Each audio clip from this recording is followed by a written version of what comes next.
Sobat UB TV, berjumpa lagi dengan saya Feby Berliana dalam program spesial UB TV Triple C, Cerdik Cari Cuan.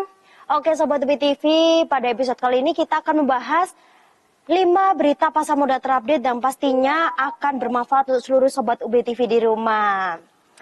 Bersama dengan saya Feby Berliana dan juga saya akan ditemani oleh narasumber kita, Redaktur Ekonomi Update UB TV, Bapak Abdullah Siddiq. Halo Bapak. Ya, halo Feby, apa kabar? Baik, Bapak sendiri bagaimana kabarnya? Kabarnya baik ya. Oke, kali ini kita akan membahas 5 berita lagi Pak ya? Ya, 5 berita pasar modal. Oke, kita awali dengan berita yang pertama. Boleh.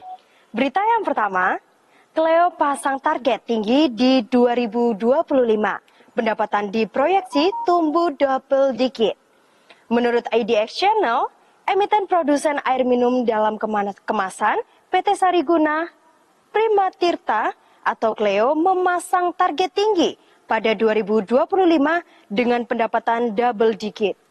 Perusahaan milik konglomerat Hermanto Tanoko itu tengah menyiapkan sederet strategi untuk mencapai target pendapatan.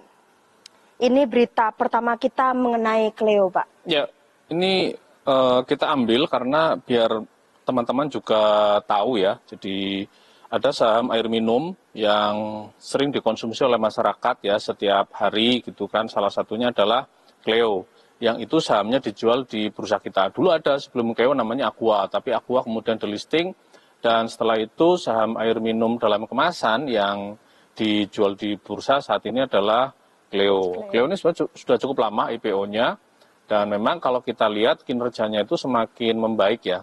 Jadi kalau misalnya dan harga sahamnya itu juga semakin membaik ya. Kalau kita lihat hari ini Cleo itu diperdagangkan di 1.655. Ini dia dalam 6 bulan itu kenaikannya cukup tinggi. Jadi kalau kita lihat dalam 6 bulan itu dia sudah naik 48,81% gitu loh, atau 520 poin. Jadi dulu itu harga sahamnya di bawah 1.000 gitu loh. Tapi kita lihat akhir-akhir ini dia memang dalam 6 bulan terakhir ini ya, terutama itu kenaikannya cukup bagus gitu. Jadi ini saham air minum yang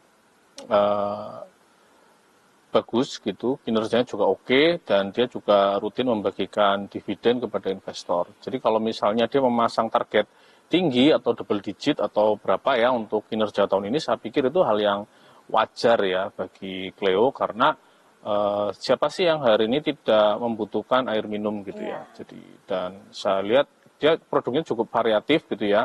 Maksudnya dalam kemasan ada yang gelas, ada yang botol. Yang botol pun dia juga kemasannya cukup menarik ya, sehingga wajar kalau kemudian publik menyukai produknya dan perusahaan mencanangkan kinerjanya naik. Itu saya pikir satu hal yang wajar untuk saham Cleo ini. Nah, semakin tahun kan semakin meningkat ini ya produksi Cleo. Kira-kira nih Pak, strategi apa yang disiapkan PT Sariguna Prima Tirta untuk mencapai target pertumbuhan yang tadi sudah double digit itu Pak pada tahun 2025? Ya, air minum itu kan pasti yang satu selain produknya, inovasi produk itu kan juga jaringan ya, distribusi gitu deh. Jadi kalau dua hal ini bisa dikuasai, sepertinya kinerja meningkat itu bukan hal yang sulit ya. Ya, artinya distribusi itu misalnya dia di supermarket ada, di minimarket ada, sampai kemudian di pengecer misalnya sampai warung gitu kan ya, dia ada. Jadi saya kira kalau untuk perusahaan-perusahaan seperti ini dia harus menguasai jaringan distribusi. Jadi jaringan distribusinya itu harus kuat sehingga produknya itu mudah dijangkau, mudah dicari oleh masyarakat gitu. Luar biasa sekali Pak ya, semoga semakin tahun lagi bisa semakin terus meningkat Pak ya. Oke, luar biasa sekali berita yang pertama kita akan lanjutkan ke berita yang kedua. Berita yang kedua, Petrosea dengan kode PTRO raih kontrak 64,3 triliun sahamnya laris.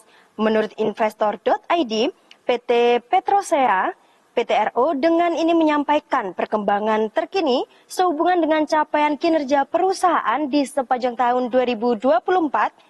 Petrosea berhasil menutup tahun dengan membukukan total nilai perolehan kontrak sebesar 64,3 triliun yang merupakan pertumbuhan yang signifikan dari tahun-tahun sebelumnya.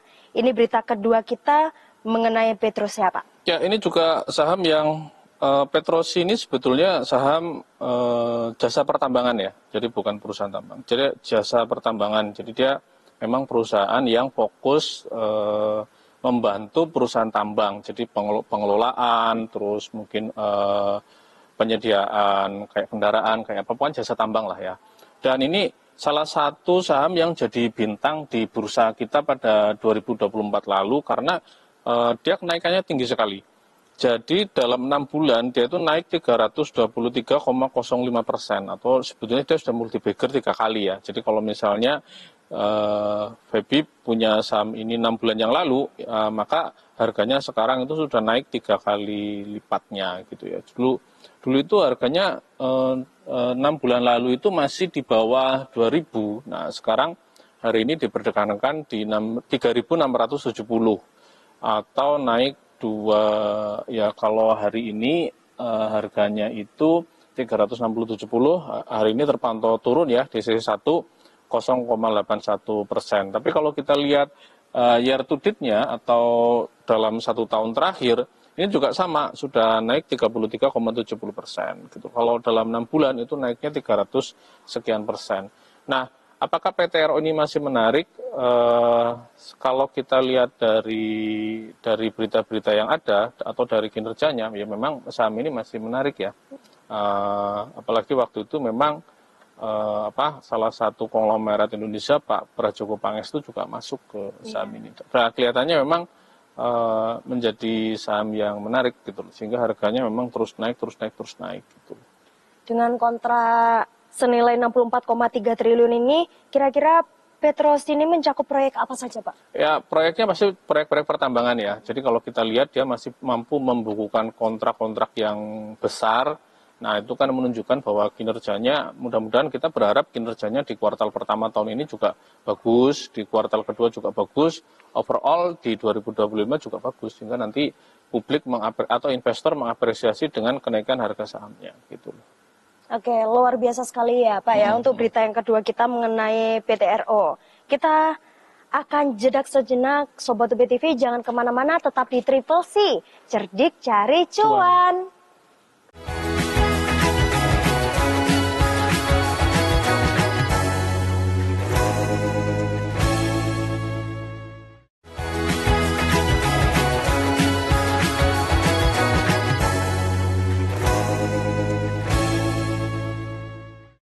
Baik Sobat UBTV, terima kasih tetap di tayangan kita Triple C. Kita akan melanjutkan ke berita yang ketiga. Kita lanjut Pak ya. Ya. Berita yang ketiga, berkat data Center, Demas sepanjang 2024 raup laba 1,33 triliun.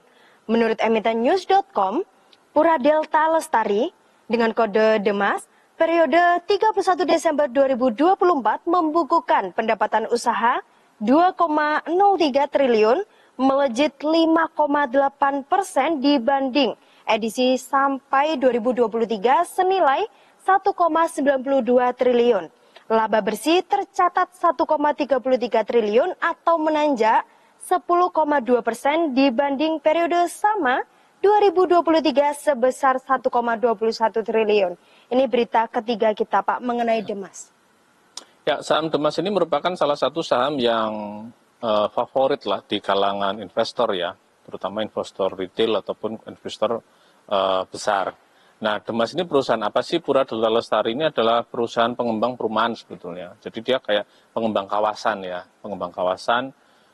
Jadi dia memiliki yang menjadi keunggulan dia itu adalah karena dia memiliki cadangan lahan atau bankland itu yang cukup besar untuk pengembangan kawasan-kawasan yang ingin dia bangun, baik sebagai kawasan bisnis, kawasan perumahan, ataupun yang sekarang sedang dikembangkan itu mix ya. Jadi ada kawasan perumahan dicampur dengan kawasan bisnis, ataupun dengan kawasan industri.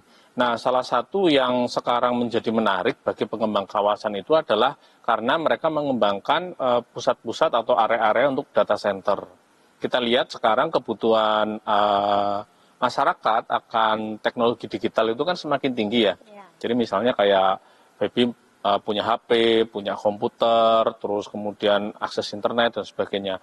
Nah, hal-hal tersebut itu kan membutuhkan memunculkan peluang baru yang disebut dengan data center atau penyediaan data center ya untuk menyimpan data, menyimpan server atau apa dan sebagainya. Nah, sekarang itu akhirnya kan kebutuhan itu meningkat gitu loh, meningkat.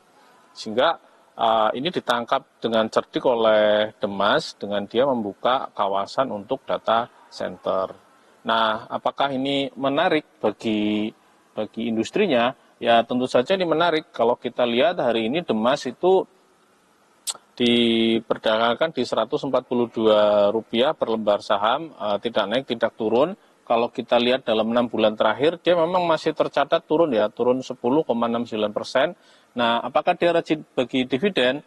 Nah, Demas ini tercatat rajin bagi dividen sejak 5 tahun terakhir ya. Kalau kita lihat 2023 dia bagi, 2022 dia bagi, 2021 dia bagi, 2020 waktu pandemi pun dia bagi, termasuk sebelum pandemi 2019.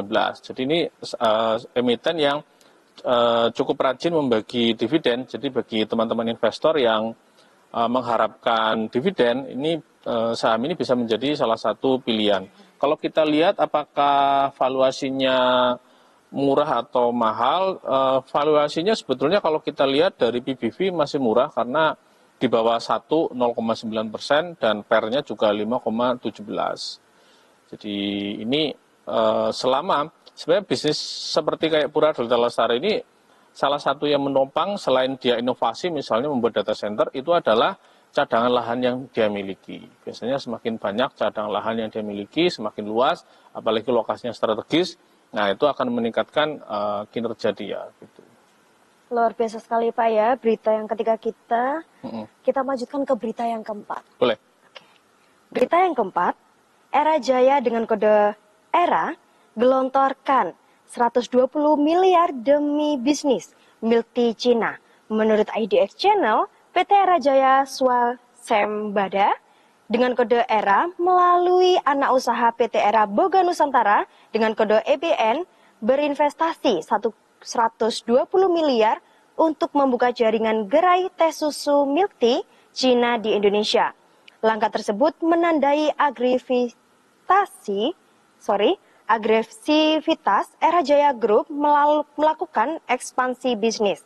Ini berita keempat kita mengenai Era Jaya. Ya, saham ini pernah kita bahas di beberapa edisi Triple C berikut sebelum ini ya. Jadi kalau Baby masih ingat, jadi Era ini salah satu perusahaan yang produknya itu mudah kita kenali melalui toko-tokonya yang Era Phone. Jadi kalau Baby lihat di kota-kota termasuk di Kota Malang ya, ada gerai peralatan elektronik terutama HP, terus kemudian kayak tablet kayak apa dengan merek Eraphone, ya itu salah satu produknya. Jadi salah satu bisnis dia yang menonjol itu adalah jaringan penjualan handphone dan tablet ya, personal komputer itu loh, laptop dan sebagainya. Nah, salah satu merek dia itu Eraphone. Nah, sekarang itu memang dia mengembangkan bisnis di luar itu, di luar yang gadget itu dengan masuk ke bisnis food and beverage gitu loh. Nah, ini yang dia kembangkan milk tea itu gitu loh. Jadi milk tea itu asal China dan ini akan menjadi pemain baru ya. Setelah beberapa produk food and beverage Cina itu masuk, diantaranya yang pernah kita bahas itu kan Mixway itu ya. Jadi Mixway itu juga sudah masuk dan ini sekarang dia akan membawa produk minuman. Nah, kelihatannya ini nanti konsepnya akan berjaringan gitu loh. Nah, kalau misalnya ditanya apakah ini akan berkontribusi positif terhadap Era, ya kalau memang nanti pasar menyambut seperti waktu awal-awal Mixway itu, ya kelihatannya ini akan menarik untuk pendapatannya ya. Tetapi apakah pendapatannya akan sebanding dengan dari penjualan gadget itu kayaknya masih belum ya. Tergantung dari nanti kemampuan dari Era ini untuk membangun jaringan milk tea-nya. Apakah misalnya dia langsung 1000 outlet atau apa itu ya kelihatan seperti itu. Tapi ini menariknya kenapa? Karena momennya tepat. Jadi dia akan melangkah sebelum puasa dan lebaran. Iya. Jadi biasanya bisnis food and beverage itu kan akan naik ketika musim Ramadan dan lebaran. Jadi kalau misalnya sebelum lebaran ini beberapa gerainya sudah bisa dia buka, nah, kelihatannya itu juga akan menarik. Nanti akan kita lihat, karena salah satu keunggulan produk dari Tiongkok ini adalah dia efisien. Gitu. Jadi kayak Mixue itu kan dia efisien sekali. Jadi makanya harganya juga dia bisa bersaing dengan produk yang sejenis atau brand-brand lain ya. Jadi kalau misalnya kayak es krim itu kan dia bisa bersaing dengan es krim yang dimiliki oleh brand lain. Nah ini kelihatannya juga sama gitu loh, karena salah satu kekuatannya memang biaya produksinya efisien sehingga dia bisa bermain di harga yang lebih kompetitif. Iya. Gitu. Jadi alasan Era ini memilih untuk berinvestasi di bidang di bisnis milk tea ini kira-kira karena ini Pak ya, kan udah mau Ramadan gitu, jadi ya pangsa pasarnya ada, gitu. Karena pangsa pasarnya ada. Pangsa pasarnya ada. Jadi kalau kita lihat pangsa pasar bisnis minuman di Indonesia itu kan masih sangat lebar ya. Yeah. Jadi mau es krim masuk, mau es teh masuk, mau kemudian minuman kayak boba masuk gitu ya. Kalau kita lihat ke belakang itu kan ini kan jenis-jenis minuman yang sudah eksis dan itu bisa eksis. Thai tea masuk gitu kan ya, teh Thailand masuk dan sebagainya masuk gitu. Jadi kalau dia nanti masuk dengan milk tea-nya gitu, saya pikir pangsa pasarnya masih cukup lebar. Karena gitu. di Indonesia ini pasarnya masih luas sekali Pak. Masih luas, terutama untuk produk minuman. Oke, luar biasa sekali berita yang keempat ini. Baik Sobat UP TV, jangan kemana-mana karena kita akan jeda sejenak, tetap di Triple C, cerdik cari cuan.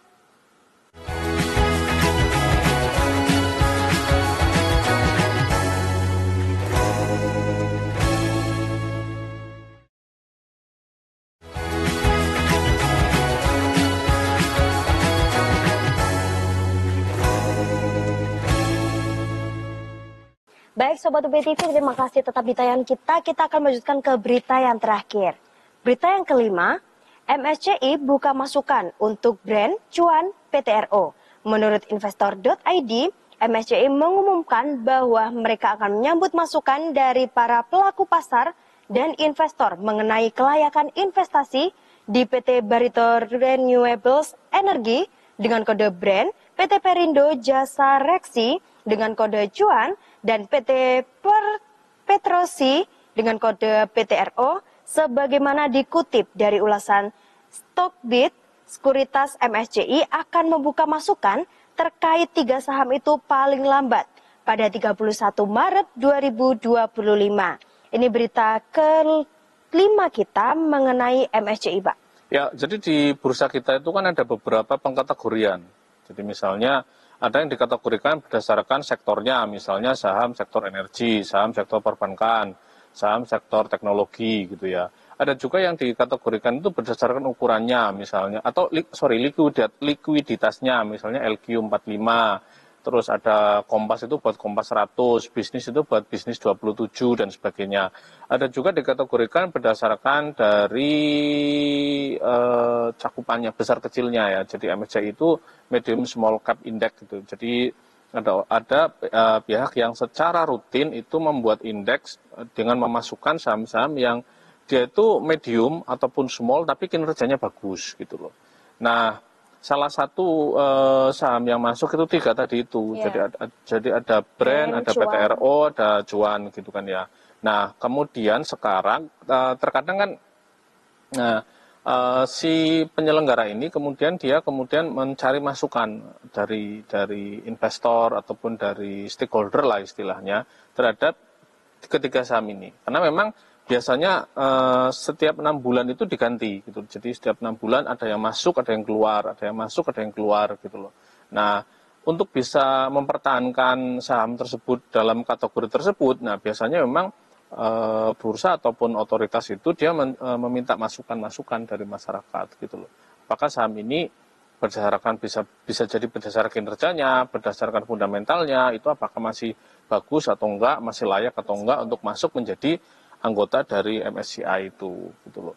Nah, ini juga sama berlaku sebetulnya indeks-indeks ini kepentingannya apa? Indeks-indeks ini sebetulnya membantu bagi investor untuk dalam memilih portofolio saham. Jadi misalnya saya ingin aman aja lah, ya sudah beli aja yang di LQ 45 misalnya. Atau misalnya saya ingin saham yang menengah tapi kinerjanya bagus, nah bisa di MSCI ini gitu loh. Atau misalnya saya ingin saham yang syariah, bisa di Jakarta Islamic Index gitu loh. Ada namanya JII, Jakarta Islamic Index gitu loh. Atau misalnya dia ingin saham yang lebih banyak jumlahnya, variasinya lebih banyak, dia ingin analisa tapi bagus, bisa masuk di Kompas 100 gitu. Atau misalnya dia ingin saham yang membagi dividen tinggi, nah itu ada indeks yang high dividend yield, ya ada 20 saham yang secara rutin atau sudah diperiksa ya, sudah diverifikasi membagikan dividen tinggi setiap tahunnya gitu. Jadi indeks-indeks ini sebetulnya sangat bermanfaat bagi investor sehingga ketika dia ingin membeli sebuah saham, dia bisa melihat indeks-indeks yang ada, pengkategorian yang ada ataupun indeks-indeks yang ada. Jadi misalnya dia mau yang mana itu mempermudah, terutama bagi investor pemula. Jadi daripada dia mendengarkan informasi-informasi yang tidak jelas atau tidak akurat, nah investor pemula bisa menggunakan panduan dari indeks-indeks yang sudah terverifikasi ini. Gitu. Harus riset terlebih dahulu Pak ya sebelum. Ya bisa seperti itu. Sekarang juga ada misalnya yang dia itu istilahnya kayak saham hijau ataupun saham yang ramah lingkungan atau apa, itu juga ada, indeks-indeks seperti itu juga ada. Jadi sekarang cukup banyak panduan-panduan yang bisa dijadikan parameter ataupun pedoman bagi investor ketika dia ingin membeli sebuah saham. Itu. Oke, luar biasa sekali Pak ya, berita yang kelima sekaligus menutup episode kali ini. Baik Sobat UB TV, kita sudah mengulas 5 berita pasar modal terupdate. Kita sudah mengulas ada brand tadi ya, Cuan, PTRO, Cleo, dan lain sebagainya. Semoga 5 berita ini bisa bermanfaat untuk seluruh Sobat UB TV di rumah. Jangan lupa untuk share, like, dan komen ya. Terima kasih sudah menonton program spesial kita Triple C. Cerdik cari cuan. Sampai jumpa.